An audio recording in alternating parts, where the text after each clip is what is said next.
Matthieu. Matthieu 1 à 17. Et ensuite le verset 23 à 27. Je lis la parole du Seigneur. Lorsque Jésus fut descendu de la montagne, une grande foule le suivit. Et voici un lépreux s'étant approché, se prosterna devant lui et dit : Seigneur, si tu le veux, tu peux me rendre pur. Jésus étendit la main, le toucha et dit : Je le veux, sois pur. Aussitôt, il fut purifié de sa lèpre. Puis Jésus lui dit : Garde-toi d'en parler à personne, mais va te montrer au sacrificateur et présente l'offrande que Moïse a prescrite, afin que cela leur serve de témoignage. Comme Jésus entrait dans Capernaum, un centenier l'aborda, le priant et disant : Seigneur, mon serviteur est couché à la maison, atteint de paralysie et souffrant beaucoup. Jésus lui dit : J'irai et je le guérirai. Le centenier répondit : Seigneur, je ne suis pas digne que tu entres sous mon toit, mais dis seulement un mot et mon serviteur sera guéri. Car moi qui suis soumis à des supérieurs, j'ai des soldats sous mes ordres. Et je dis à l'un : va, et il va. À l'autre : viens, et il vient. Et à mon serviteur : fais cela. Et il le fait. Après l'avoir entendu, Jésus fut dans l'étonnement, et il dit à ceux qui le suivaient : Je vous le dis en vérité, même en Israël, je n'ai pas trouvé une aussi grande foi. Or, je vous déclare que plusieurs viendront de l'Orient et de l'Occident et seront à table avec Abraham, Isaac et Jacob dans le royaume des cieux. Mais les fils du royaume seront jetés dans les ténèbres du dehors, où il y aura des pleurs et des grincements de dents. Puis Jésus dit au centenier : Qu'il te soit fait selon ta foi. Et à l'heure même, le serviteur fut guéri. Jésus se rendit ensuite à la maison de Pierre, dont il vit la belle-mère couchée et ayant la fièvre. Il toucha sa main et la fièvre la quitta. Puis elle se leva et le servit. Le soir, on emmena auprès de Jésus plusieurs démoniaques. Il chassa les esprits par sa parole et il guérit tous les malades, afin que s'accomplisse ce qui avait été annoncé par Ésaïe le prophète. Il a pris nos infirmités et il s'est chargé de nos maladies. Versets 23 à 27. Il monta dans la barque et ses disciples le suivirent. Et voici s'éleva sur la mer une grande tempête que la barque était couverte par les flots. Et lui, il dormait. Les disciples s'étant approchés, le réveillaient et dirent : Seigneur, sauve-nous, nous périssons. Il leur dit : Pourquoi avez-vous peur, gens de peu de foi ? Alors il se leva, menaçant les vents et la mer, et il y eut un grand calme. Ces hommes furent saisis d'étonnement. Quel est celui-ci, disait-il, à qui obéissent même les vents et la mer? On va acclamer cette parole bénie et glorieuse de notre Seigneur Jésus-Christ. Alléluia. Le thème de l'enseignement de ce soir est le règne de la parole de Dieu.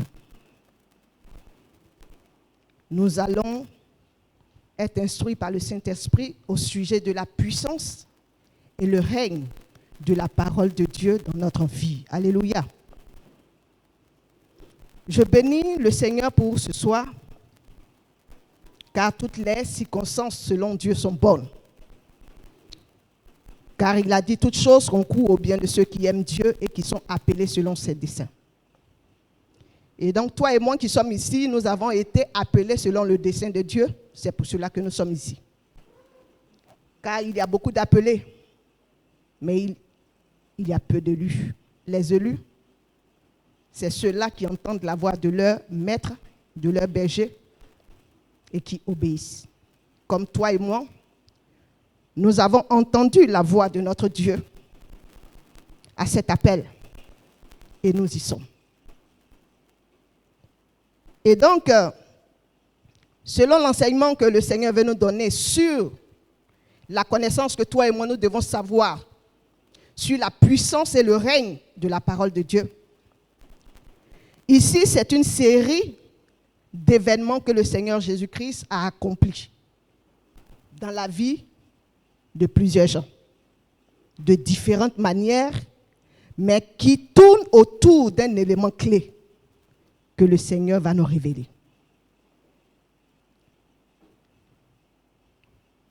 Dans le premier tableau, on nous parle d'un lépreux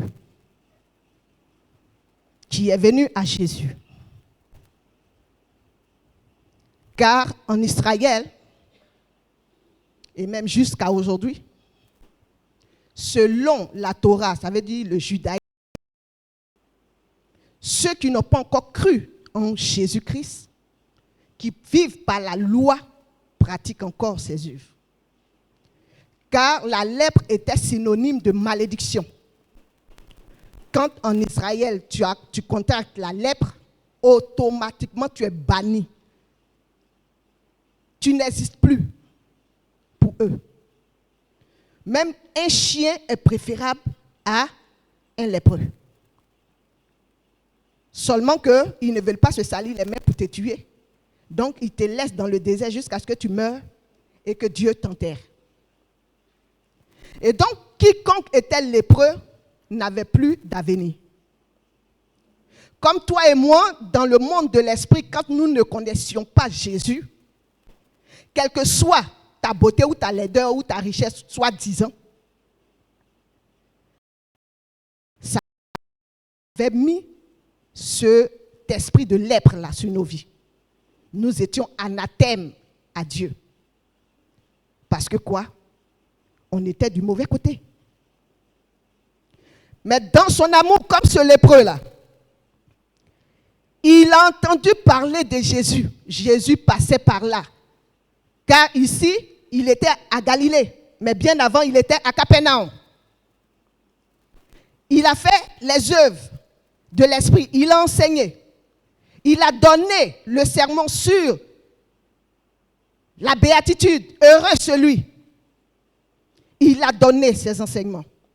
Et il est passé de Capernaum en Galilée. Et c'est là-bas que ce lépreux est venu à lui et il s'est affaissé. Se prosternant devant lui, il a dit, Seigneur, si seulement tu dis quelque chose, je sais que je serai pur. Alléluia. Vous comprenez que le lépreux n'a pas dit si tu pries pour moi.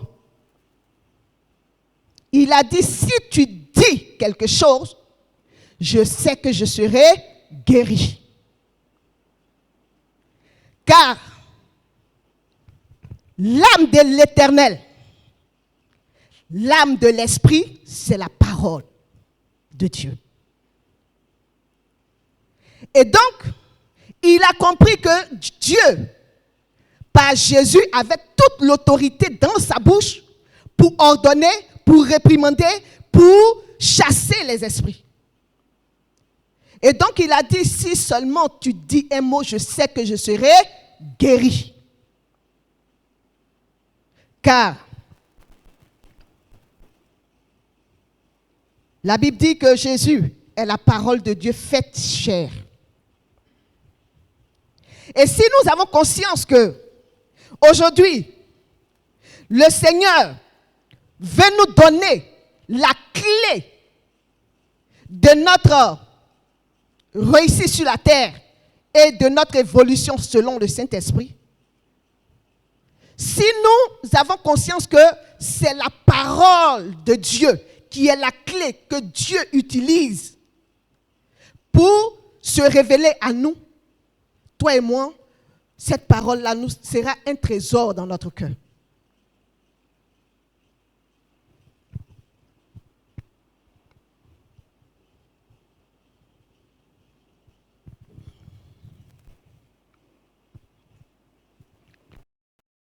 Il dit,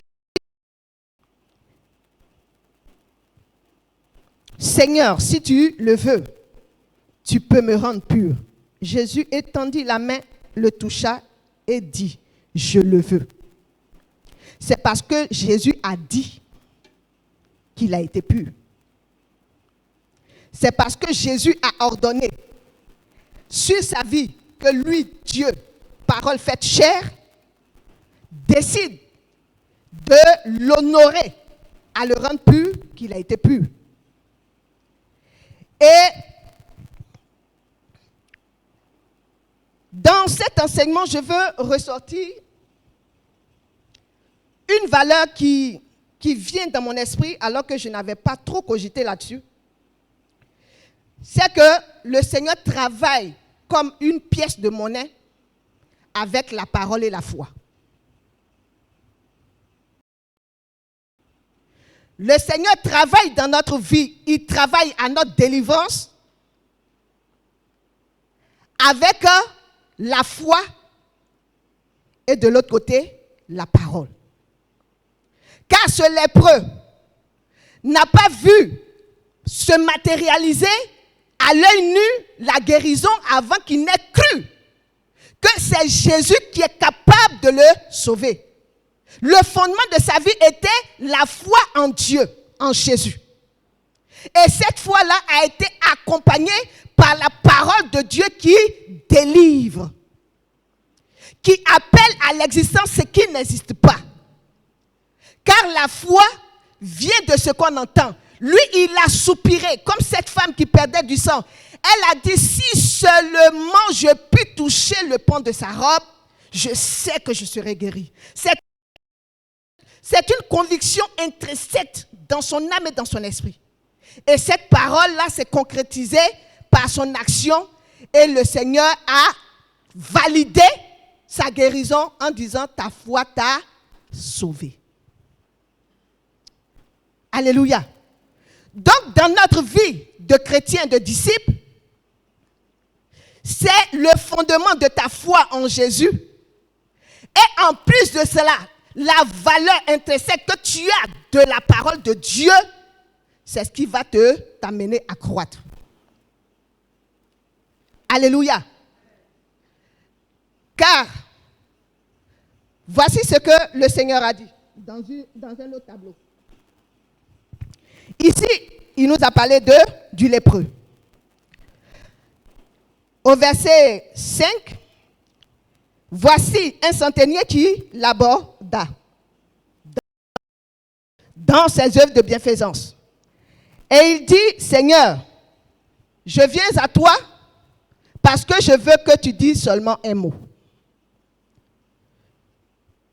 Car je ne suis pas digne que tu viennes sous mon toit. Puisque moi-même, j'ai des officiers. Quand ils me donnent des ordres, j'accomplis.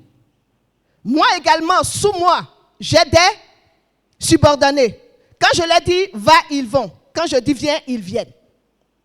Mais si moi, en tant que pécheur, tu ne suis même pas digne que tu rentres chez moi, j'ai cette autorité par la parole, que ce que je dis, ils font, à combien, à plus forte raison, toi, par qui ta parole est esprit et vie, quand tu vas ordonner, cela ne sera pas. Seulement dis un mot et je serai guéri. Jésus même allait plus loin, il dit, j'irai, je prierai, je le guérirai. Il dit, non, ce n'est pas la peine, envoie seulement une parole. Car il a compris dans son subconscient que c'est la parole qui a créé tout. Car cette parole, le Seigneur Dieu dit, rien de tout ce qui a été fait n'a été fait sans elle. Donc pour que tu réussisses, pour que tu sois béni, pour que tu sois libéré d'un esprit quelconque, ce n'est pas par la prière, mais c'est par la parole que Dieu envoie sur ta vie. Si tu crois toutes ces paroles que Dieu nous a données par le Logos qui est ici, à 50%, ta vie est réussie. Les autres 50%, c'est l'œuvre du Saint-Esprit dans notre vie de tous les jours. Je me fais comprendre? Donc, quand toi et moi, nous sommes ici, que nous venons les mercredis ici, ce qui doit être l'essence de notre vie, c'est la connaissance de cette parole-là. Car c'est elle qui est la puissance que Dieu donne. Il a donné cette puissance au monde afin que quand il va accomplir, manifester, réaliser ses promesses dans nos vies, en ce moment, nous serions en train de régner. Alléluia. Donc Dieu nous commande que nous axions notre vie autour de la parole de Dieu. Et cette parole de Dieu, c'est ce qui est ici. Le fondement de notre vie. Tu aimes la parole, tu vis en fonction de la parole, à 50%, tu es dans la volonté de Dieu. Alléluia.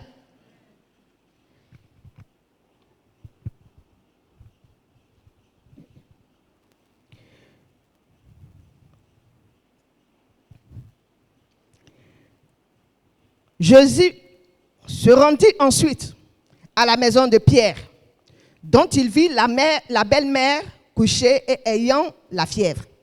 Il toucha sa main et la fièvre la quitta. Puis elle se leva et le servit. Le soir, on amena auprès de Jésus plusieurs démoniaques. Il chassa les esprits par sa parole.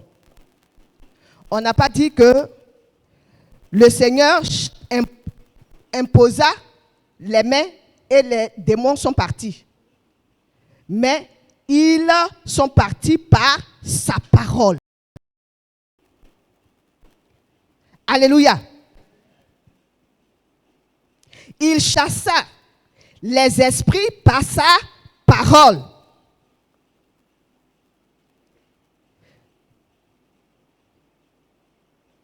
Il guérit les malades également par sa parole. Or, malheureusement, l'Église a inversé les choses. Sors au nom de Jésus. Oui, effectivement, il va sortir au nom de Jésus parce que tu as prononcé le nom de Jésus. Mais après qu'il soit sorti, quel est le fondement de la vie de cet homme ou de cette femme? Il faut un fondement. Car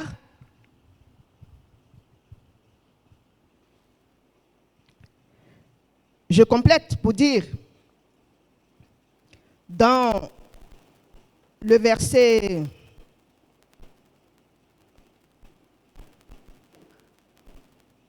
excusez.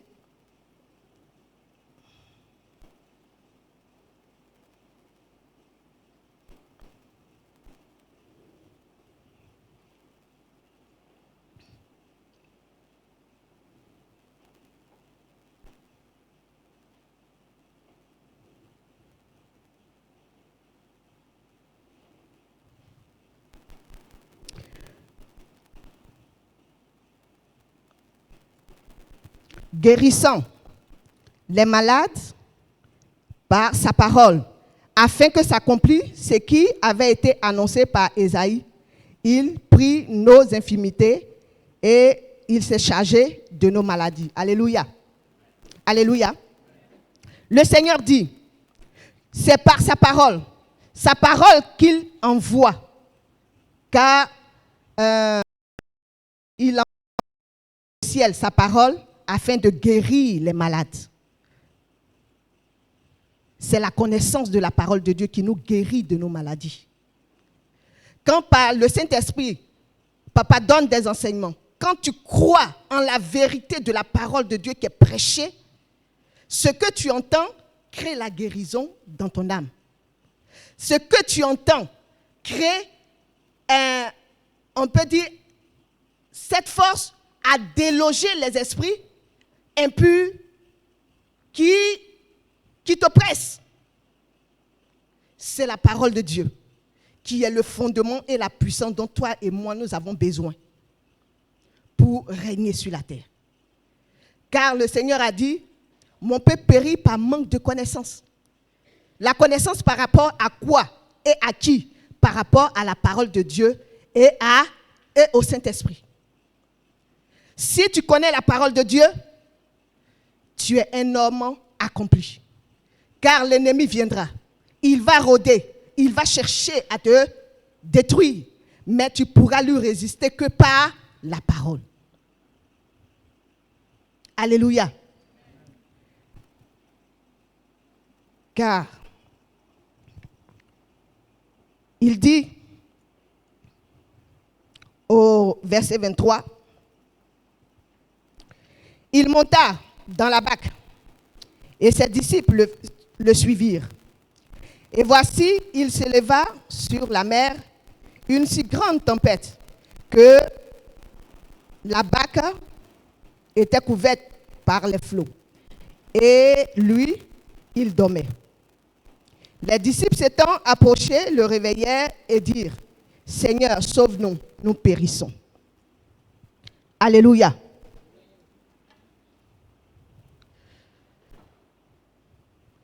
Ici, autant la parole de Dieu sauve, libère des esprits impurs, autant le roi Salomon a dit, la vie et la mort sont au pouvoir de la langue. Quiconque l'aime en mangera le fruit.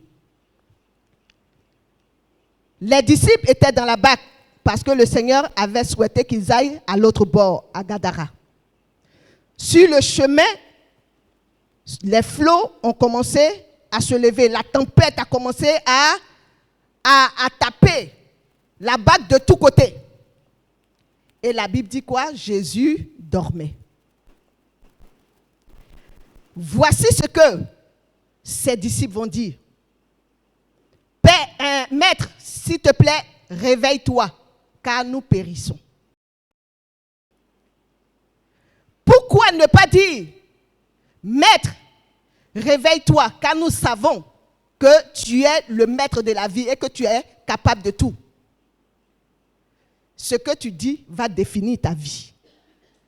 Car ce qu'ils ont dit était, on peut dire, ce qui était dans leur pensée. Car on transcrit ce qu'on pense. Et à force de penser qu'ils vont périr, effectivement, ils étaient en train de périr. Ils ont pensé, attends, mais dans tout ça, nous sommes en train de faire choses, et ça là, on va mourir. Et puis il est en train de dormir. Mais on va mourir. Oh, vraiment, au secours, on va mourir. Donc, à force de penser et de confesser la mort, effectivement, la mort était en train d'aller vers eux. Seigneur, nous périssons. Mais comme notre Dieu, il est le Dieu de la résurrection, et que la mort ne peut pas venir à lui tant que lui ne donne l'ordre, il s'est levé, il a dit, mais pourquoi vous avez douté et que vous n'avez pas assez de foi? Car la parole, je vous assure, est le fondement de la vie chrétienne. La parole de Dieu est le fondement de ta vie, de ton évolution de demain, de ton enracinement dans le Seigneur, de l'amour que tu dois témoigner à ton Dieu. Tout part de la parole et de la connaissance que tu as de lui. Jésus dit, ben, vous doutez encore, même quand je suis dans la barque, même quand je suis avec vous, vous n'avez pas encore cru jusque-là que je suis Dieu, fait chair. Et la Bible dit quoi? Il ordonna aux mers et au vent de se calmer. Quand on ordonne, on ne fait pas, c'est pas un truc muet. on ordonne en parlant. Arrête. Ou viens. Ou tu t'arrêtes. Mais c'est parce qu'il a parlé que les vents ont entendu. Que la mer a entendu. Et quand ils ont dit, le maître vient de nous ordonner de nous arrêter. Et ils se sont arrêtés.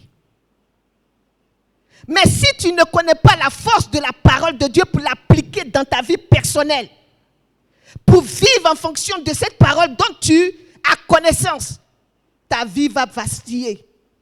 Car je nous dis, que tu sois gentil, que tu sois moyen, que tu sois bon ou mauvais, les flots vont venir, la tempête va venir. Quelles que soient tes bonnes actions, la tempête se présentera à toi. Parce que ça fait partie de la marche de la vie chrétienne. Et je l'ai dit à l'église annexe, c'est pas parce que tu es au milieu d'une tempête que forcément tu es dans le faux.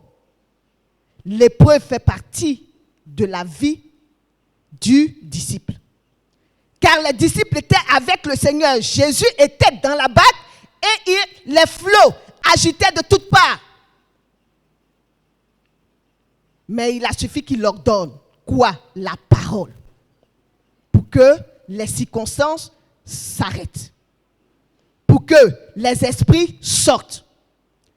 Tu vas dire, c'est que papa doit toujours ordonner sur notre vie. Oui, il a la capacité de le faire parce que Dieu l'a établi sur nous. Mais toi-même, par le Saint-Esprit et la connaissance de la parole de Dieu, quand tu proclames ce que Dieu dit de toi, les esprits entendent et ils vont te lâcher. Quand tu connais la parole de Dieu, que tu l'appliques à ton âme et à ta vie, que tu vis en fonction de cette parole, les esprits sont obligés de te lâcher parce qu'ils savent que tu connais ton identité dans le Seigneur. C'est l'application de ton identité là qui fait ta puissance et le règne que Dieu te donne. Quand tu ne sais rien, le Seigneur dit quoi?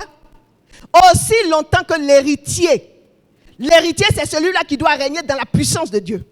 L'héritier c'est celui-là qui doit régner sur les promesses de Dieu. Mais aussi longtemps qu'il n'a pas la connaissance de la parole de Dieu pour l'appliquer à sa vie, il sera un esclave. Esclave des circonstances de la vie. Esclave de Satan. Esclave des démons. Les flots de la mer, là, c'est toutes les circonstances dans lesquelles tu vas passer. Mais si tu n'as pas la connaissance de la parole de Dieu pour tenir ferme, ça va t'emporter. Et malheureusement, c'est cette fermeté-là que beaucoup n'ont pas. Que tu veuilles, que tu ne veuilles pas, tu vas passer tôt ou tard par ces flots-là. Le Seigneur a dit à Pierre, avance en eau profonde. Selon ta vision, selon l'objectif que Dieu t'a assigné, si tu as connaissance de ça, tôt ou tard, tu seras en eau profonde. Mais comment tu vas te défendre quand tu seras en eau profonde et que la tempête va se lever et que les flots vont chercher à t'engloutir?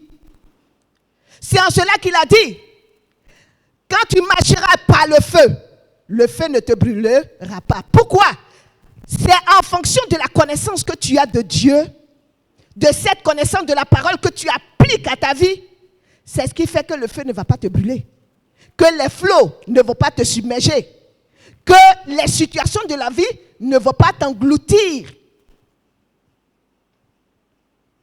Le Seigneur nous a appelés à régner.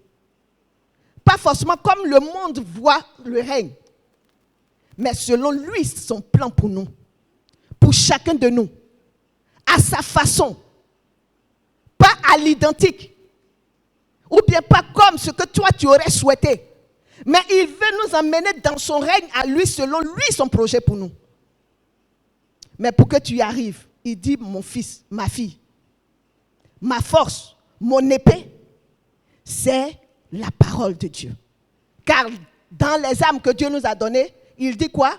la parole est l'épée de l'Esprit de Dieu. C'est par cette parole qu'il va chasser.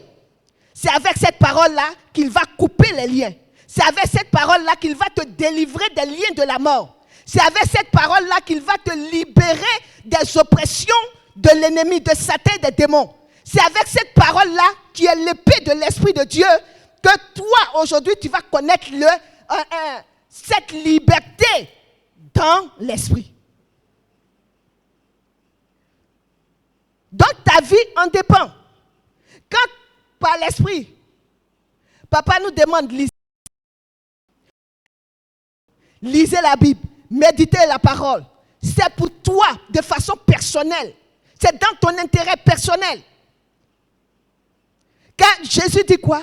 Dans tout Israël, je n'ai pas trouvé une aussi grande foi. Or, la parole de Dieu a été donnée à ce peuple avant. Ce centenier-là était un Romain. Mais de ce qu'il a vécu, appliqué la parole à sa vie, il a eu gain de cause. Son serviteur a été guéri instantanément.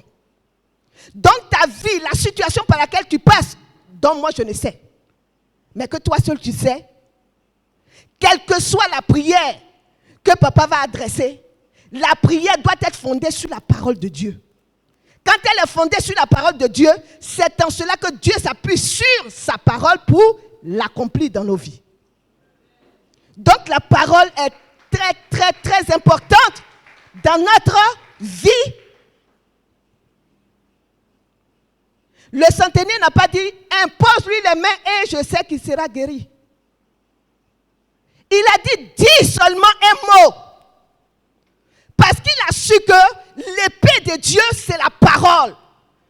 Il suffit que Dieu décide de parler et la situation s'assujettit.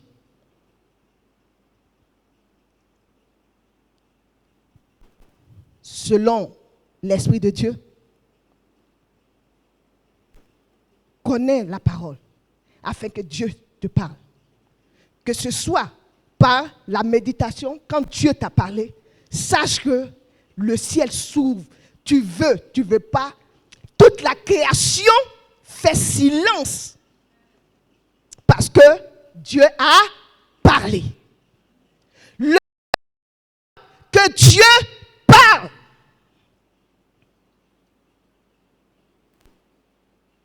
Je nous en conjure, la prière est très bonne. Elle est très bonne, surtout quand elle est une prière par l'esprit. Car le plus souvent, nous prions par la vue. Et c'est pour cela que le Seigneur dit, vous priez, vous ne recevez pas parce que vous priez mal, dans le but de satisfaire vos passions. Dieu dit, il est notre Dieu pour nous exaucer. Il est le Dieu dont dans le ciel la grâce et la gloire surabondent. Mais il cherche de vrais pionniers dans l'esprit. Ceux-là qui ont basé leur vie et leur existence sur la connaissance de leur Dieu, qui est la parole. Je ne te demande pas de croire ce que je suis en train de dire à cause de moi. À cause de Dieu qui est ton Dieu. Pour l'intérêt que Dieu a résolu en ton cœur de t'accorder. Ce n'est pas à cause de moi. Comme papa aime bien le dire, lui-même il se cherche devant Dieu. Moi, chaque jour de ma vie, je me cherche devant lui. Et j'ai l'assurance que je vais me retrouver également. Parce que quoi? C'est qu'il a dit sur ma vie. Je l'ai saisi. Je l'ai saisi jusque dans mes entrailles de l'esprit. Et je sais que cela est vrai. Je veux que l'utile soit notre leitmotiv. Tu ne connaîtras pas la parole de Dieu pour quelqu'un, je vous assure. Je ne sais pas comment vous rendre ce que Dieu me met à cœur que nous ayons comme bataille pour que nous sortions d'ici. Ce monde est un monde de combat. Ce n'est pas parce que tu ne vois pas les avions pion, pion, pion, pion que ça n'existe pas. Ça existe. mais Dieu t'a fait la grâce de ne pas voir, parce que s'il te fait voir là, tu vas crier, oh, il est là, ils sont là. Donc, comme Dieu nous aime, il ferme ce qui n'est pas utile à son esprit, mais à ceux à qui il fait la grâce de voir le monde spirituel là. C'est la connaissance de la parole qui est notre manteau. Parce que l'accusateur viendra. Il viendra. Il va vouloir mettre le doute dans ton esprit. C'est son âme. Dieu a-t-il réellement dit? Je sais que Dieu m'a dit parce que tu sais. Mais si tu ne sais rien, tu vas dire, on dirait que c'est vrai. Quand tu as dit, on dirait que c'est vrai là, c'est fini, il t'a atteint. Car la foi est une ferme assurance des choses que tu espères. Tu espères que Dieu est capable de tout? Oui. Et que sa parole est la vérité? Oui. Et que par sa parole, il réalise l'impensable? Oui. Ce sera la démonstration de ce que toi tu vois là, physiquement. Est-ce que je me fais comprendre? La réalisation de la gloire que tu vois dans ton esprit tous les jours. Parce que à nous, Dieu nous a donné des visions. Hein? Dieu parle à nous tous. Il parle à nous tous.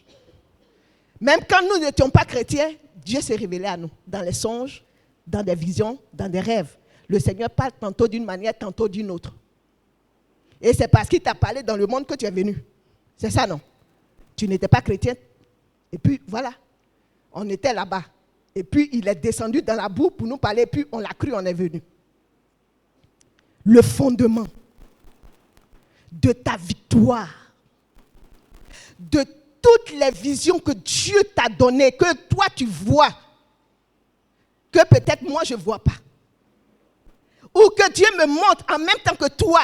Il dit, ce que tu vois dans la télévision, dans ton esprit, là, ce sera vis-à-vis si et seulement si tu connais la parole de Dieu et que tu vis en fonction de cette parole-là. Parce que c'est celle-là qui est ton âme. Qui est ton arme. Je ne parle pas de âme, c'est ton arme. Quand le diable qui rôde va chercher à te détruire par le doute, car il est menteur, il viendra toujours avec une vérité tronquée. Mais si tu ne connais pas toute la vérité, c'est sûr que tu vas tomber. Donc le Seigneur dit, il ne t'a pas appelé, il ne m'a pas appelé pour que nous tombons. Pour ne pas tomber là. Pour demeurer fort ou forte. Pour demeurer affermi. Pour être ces guerriers dans le Seigneur, des soldats dans le Seigneur. Il dit le fondement, la puissance que moi je te donne, c'est ma parole. Acclame le Seigneur.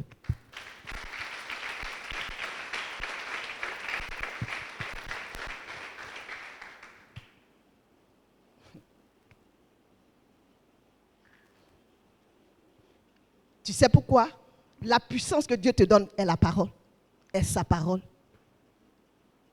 Quand tu as la parole de Dieu, tu as Jésus vis-à-vis. Quand tu as le Logos, c'est que tu as Jésus vis-à-vis, en toi, à côté de toi, au-dessus de toi, il est là. Parce que c'est cette parole-là, quand tu la médites, elle devient esprit et la vie de Dieu. Quand cette parole, tu la connais, tu la pratiques, elle devient la parole de Dieu, elle devient la personne de Jésus en toi, avec toi, au-dessus de toi. Quand tu marches selon ce que tu sais de lui, il sait que tu lui fais confiance. Et comme je l'ai dit, la parole est une pièce avec la foi. Parce que quand tu as la foi, donc tu vas appliquer tout ce que la foi, tu sais que tout ce qui a été dit ici est oui et amen. Et comme tu as la foi et que tu marches par la parole de Dieu, donc la puissance de Dieu te réveille. Le missile va te voir, il va dire, mais celle-là, ou bien lui là, À chaque fois, je tente, mais elle est impénétrable. Qu'est-ce qui fait que tu es impénétrable? C'est la parole que tu connais, que tu as fait, on peut dire mienne dans ton existence là. C'est ça qui devient ta puissance.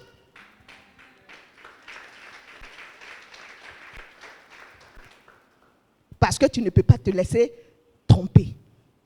Le diable, il trompe, il ruse, il montre le faux. Mais pour que tu aies le discernement le discernement entre l'ivraie et le vrai, mais il faut connaître le vrai d'abord. Parce que quoi? L'ivraie se fait rare. Le Seigneur dit, il y a beaucoup d'appelés, mais peu d'élus. L'élu, là, c'est celui-là, tu connais le vrai. Qui prend le temps de connaître le vrai. Donc, quand l'ivraie est autour de lui, il dit non. C'est vrai que ça brille, mais ce n'est pas le vrai. C'est vrai qu'il a dit ça, mais le vrai dit que c'est comme ça, mais ça, là, il a ajouté. Le Seigneur dit que ton oui soit oui, que ton non soit non. C'est qu'on ajoute là. Ça vient du diable. Le Satan, lui, il ajoute toujours. Mais si tu ne connais pas le vrai, comment tu sauras qu'il a ajouté? C'est parce qu'il ajoute qu'il tronque. C'est-à-dire que, je ne sais pas comment dire, il maquille toujours la vérité de Dieu pour pouvoir t'atteindre. Donc c'est la connaissance, papa. C'est la connaissance, ma maman, ma soeur, mon frère. C'est la connaissance de la parole de Dieu qui fera de toi non seulement un chrétien, mais un disciple. Le disciple fait ce que son maître lui dit. Il y a dire dedans. Et la discipline, fait comme il a dit là. C'est ça qui est discipline. Quand tu es discipliné, c'est que tu marches comme ton maître te dit de marcher. Comme tu vois ton maître marcher. Je me fais comprendre? Mais le fondement de tout ce que tu as fait là, c'est quoi? Ce que tu as entendu, la parole. Ce que tu sais de la parole. Ça va modifier tout ce que la para, tout ce qu'on voit ici, est fonction de quoi? De ce que tu as entendu. De ce que tu sais de celui qui t'a parlé. Et de comment, quand tu as appliqué, ça a revêtu quelque chose de glorieux en toi. C'est un mécanisme.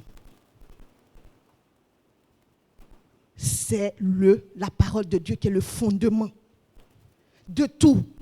Il dit rien de tout ce qui a été fait sur la terre n'a été fait sans la parole. Même toi-même, moi-même, pour que je sois là, papa Dieu a dit, je souhaite que l'évangéliste soit. Et puis il m'a fait. Et il t'a fait. Mais s'il n'avait pas décidé, on serait dans le néant. On ne serait même pas créé. Je me fais comprendre. Donc il dit, toi et moi, le plus grand trésor qu'il est donné à l'humanité, qui est toi, qui est moi, qui est notre enfant, nos familles, l'univers, c'est la parole de Dieu. Cette parole qui a été faite chair, qui est Jésus, qui est venu donner sa vie au monde afin de devenir Jésus-Christ, Jésus-Esprit, pour que, par son esprit, nous puissions connaître ce que Dieu a dit. Il puisse nous expliquer ce que nous ne comprenons pas. Nous révéler les œuvres cachées que nous ne savons pas. Et nous conduire dans toute la vérité de Dieu. Sur ce, nous sommes bénis.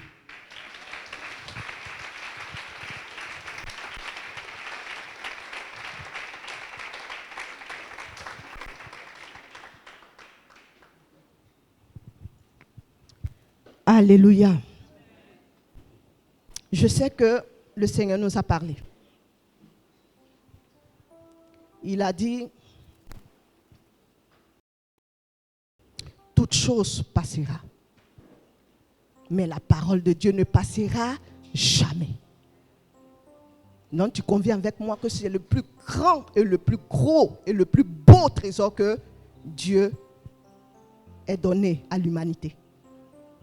La parole. parole, sa parole, qu'il a matérialisée en la personne de Jésus. On va dire à notre papa, car tout à l'heure j'étais assise, et puis il y a une situation qui me venait à l'esprit, et puis je disais, Seigneur, si le mal devait atteindre, même celui-même qui fait le mal, quel aurait été l'intérêt de ta mort? Est-ce que je me fais comprendre? Même celui-là même, que quand tu le regardes, il respire, c'est le Satan même en personne. Et puis Dieu est animal, mais c'est un être humain. Qu'est-ce que cela va nous servir de souhaiter qu'il soit à la perdition?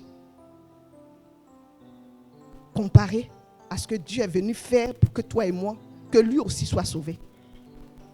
Mais pour que nous soyons sauvés, il dit, je ne cherche pas que vous, je ne sais pas, vous fassiez des efforts surhumains. Je vous ai donné ma parole qui est la puissance, la toute puissance. Que celui qui prendra à cœur recevra de la vie. Et en fonction, il réussira. Tu vas te lever. Tu vas dire avant, Seigneur, quand on parle de faut aimer la parole, faut aimer la parole. Je pensais que papa chantait trop dans mon oreille. Je pensais qu'il était en train de m'agacer un peu trop. Mais je comprends aujourd'hui que c'est le bien le plus précieux que Dieu puisse te donner.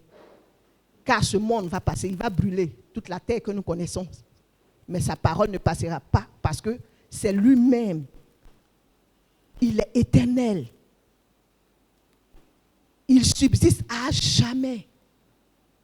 Tant que nous l'avons, il nous établit sur les situations et nous allons subsister à jamais avec lui. Tu vas dire, Seigneur, voici ma vie. Aide-moi à comprendre comme je dois comprendre et à m'intéresser à ta parole comme je dois m'intéresser afin que j'aie cette puissance qui est ta parole. Prie le Seigneur.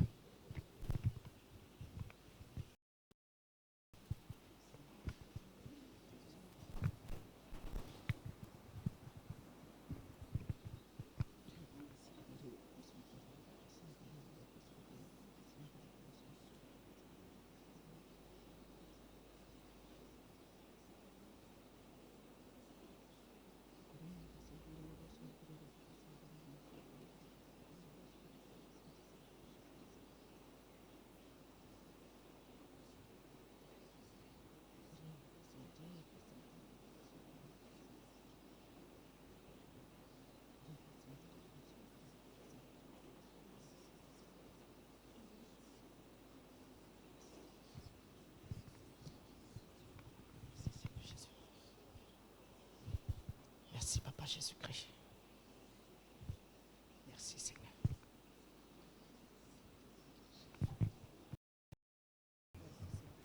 Alléluia. On va tous étendre les mains et je vais nous recommander à la grâce de notre Maître suprême. Père, nous te demandons, nous te prions.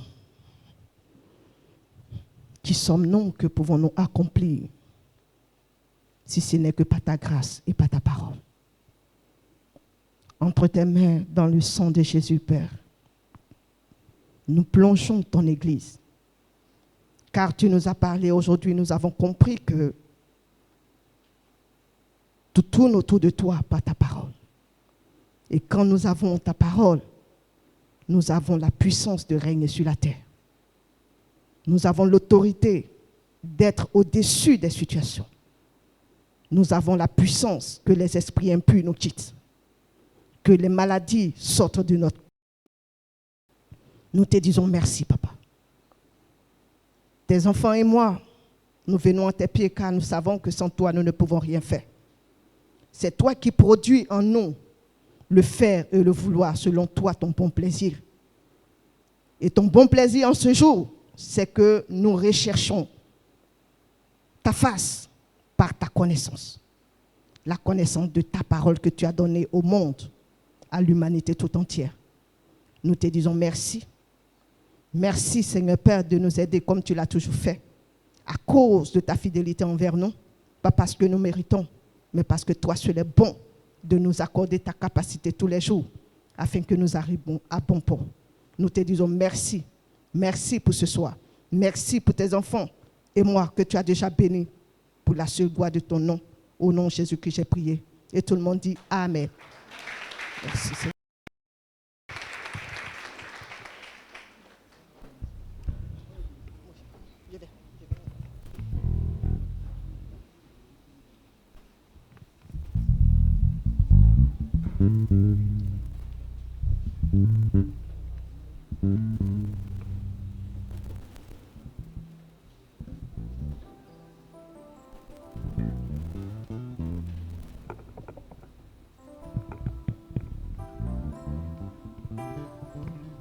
Alléluia.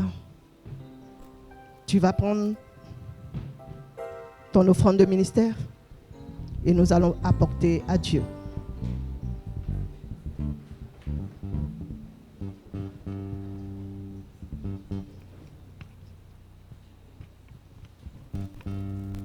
Tu vas te lever. Je prie. Père, nous te bénissons, car tu nous as déjà bénis. Par cet enseignement, tu nous as déjà bénis. Car ta parole est la bénédiction que tu nous as donnée et qui soit le plus cher dans l'humanité. Nous te disons merci de nous avoir compté au nombre de tes enfants que tu t'es choisi pour ce soir afin de nous bénir tel que tu nous as bénis. Nous te disons merci de nous avoir déjà élevés. Au nom de Jésus que j'ai prié. Et tout le monde dit Amen. Merci Seigneur.